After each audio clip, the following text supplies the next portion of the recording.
গিয়ে নানাবিধ খেলা খেললেন। খেলা খেলার পরে আজ সখাগণের সঙ্গে যেই খেলা খেললেন, খেলা খেলবার পরে যখন ফিরে আসছে মা আমার রাধারানী, কোন পথ দিয়ে যেত আমার গোবিন্দ? যে পথে থাকেন আমার রাধারানী। রাধারানী বৃন্দাবনে কোথায় থাকতো মা? বিবাহের পর যাবট গ্রাম, গ্রামের নাম যাবট।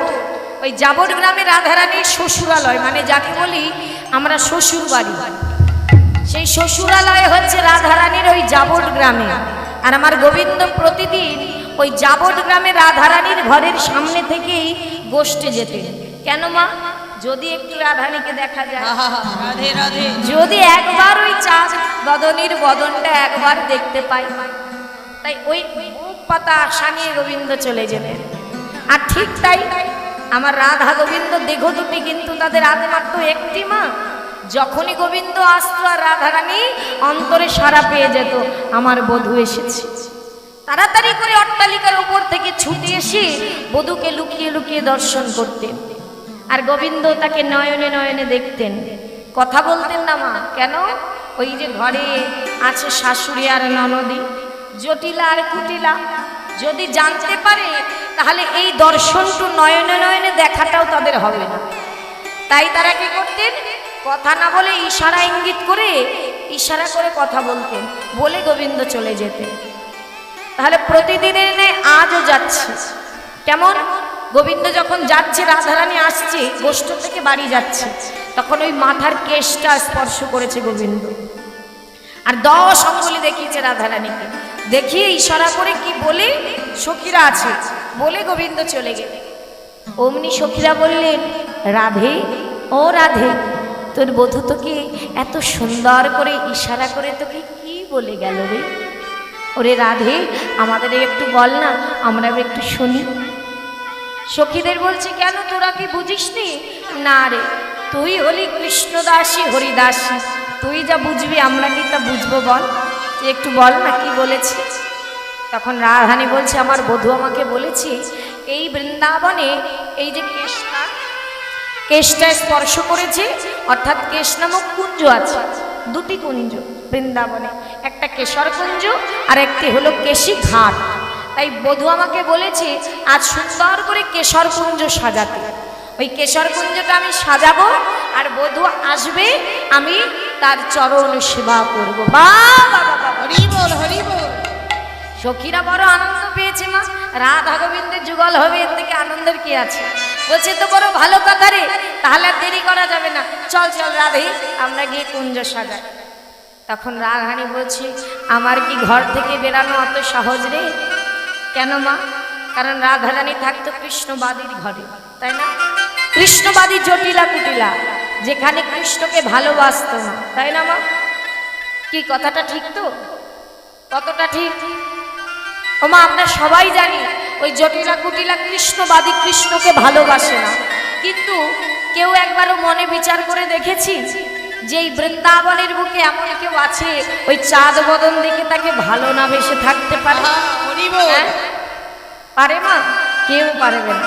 তাহলে আপনারা বলতে পারেন, তাহলে জটিলা কুটিলা তো কৃষ্ণবাদী, আমরা তো তাই জানি, কিন্তু মা ওটা শুধু লীলা করবার জন্য, এই জগৎকে শিক্ষা দেওয়ার জন্য যে কৃষ্ণবাদী ঘরের থেকেও কৃষ্ণ সেবা পূজা করা যায়। তাই লীলা করবার জন্য তারা কৃষ্ণবাদী, কিন্তু প্রকৃতপক্ষে তারা কৃষ্ণ ভক্ত, কিন্তু তারা সেটা দেখাতে পারতেন না। কিন্তু অন্তরে বাসনা ছিল, তারাও রাধা গোবিন্দের চরণ। তাহলে সেই বাসনা পূরণ করবে কি করে? তারা কি করতেন? বললেন, একমাত্র ভগবানকে যদি এখানে আনতে হয় তাহলে একটাই উপায় আছে, ভগবান সব সইতে পারে, সইতে পারে না কেবল দুটি বস্তু, একটি হলো কারোর মনের অহংকার, আর মাগো আর একটি হলো কোন ভক্তের চোখের জল। কোন ভক্ত যদি একবার প্রকৃত ভাবে নয়নের জলে হে গোবিন্দ তোমার হলাম বলে একবার যদি ডাকার মতো ডাকতে পারে, ভগবান দূরে থাকতে পারে না মা। তারা ভাবলেন এটাই উপায়, রায়ধনীকে যত কাঁদাবো রাধারানীকে কাঁদাতে হবে। তারা জানে যে আমার ঘরে একেবারে লক্ষ্মী প্রতিমার মতো পুত্রবধূ আমি পেয়েছি রাধারানী। তবে রাইধনীকে যদি কাঁদাতে পারি তবে যদি গোবিন্দের চরণ আমি পাই। তাই কি করতেন মা? সেই কারণেই রাধারানীকে ঘর থেকে বেরোতে দিতেন না। কি করতেন? ঘরের মধ্যে বন্দি করে রাখতেন। আর ঘরের মধ্যে বন্দি থেকে আমার রাধারানী ওই ঘরে বসে নয়নের জলে কাঁদতেন, হানাদ প্রাণনাদ বলে দেখা দাও বলে। আর যখনই কাঁদতেন মা, গোবিন্দ কিন্তু সইতে পারতেন না। আর যখনই সইতে পারতেন না বাবা, ওই নয়নের জলে যেই ফেলতেন, গোবিন্দ অমনি ছুটে আসতেন সেই জটিলা কুটিলার ভবনে।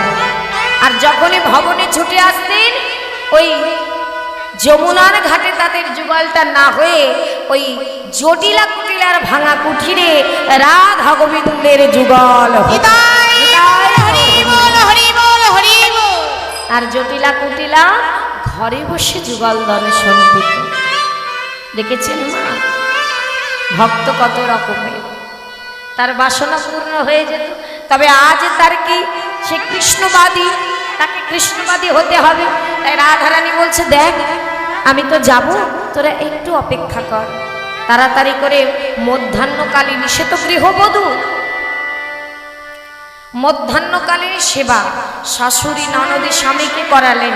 করানোর পরে দুপুরবেলা দেখবেন অনেকে সেবার পরে একটু ঘুমোতে যায় না, তারাও একটু দিবানিদ্রায় গেছে। আর এই সুযোগে ঘর থেকে রাধারানী বেরিয়ে পড়েছে।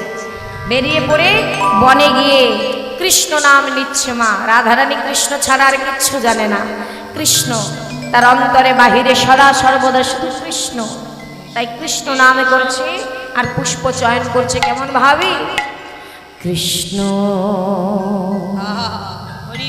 কেশব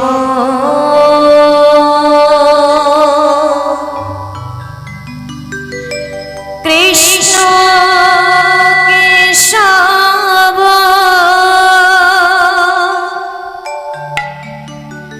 কৃষ্ণ কেশব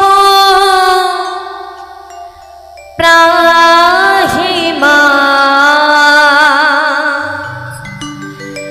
রাম রাঘব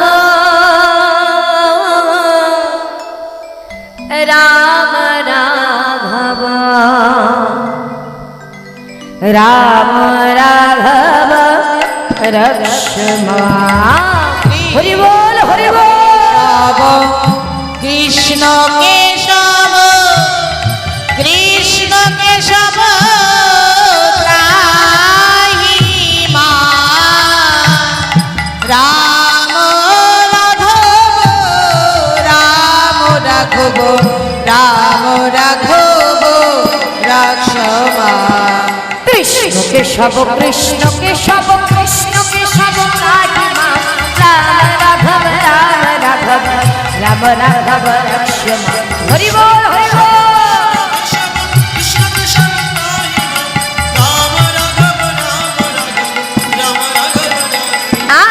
অনুরাগে ধ্বনি ফুলছে তোলে, আরে অনুরাগে ধ্বনি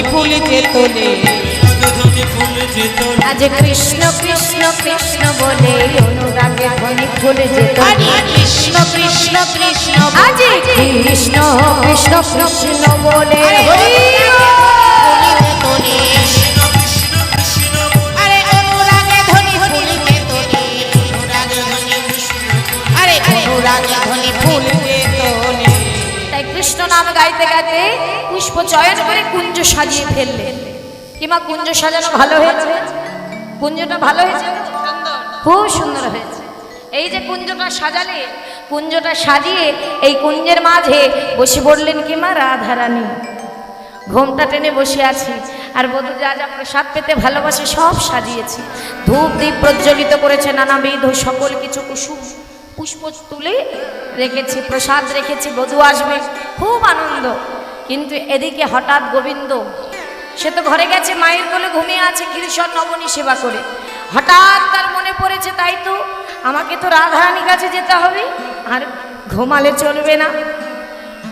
অমনি ঘর থেকে বেরিয়ে পড়েছে মা।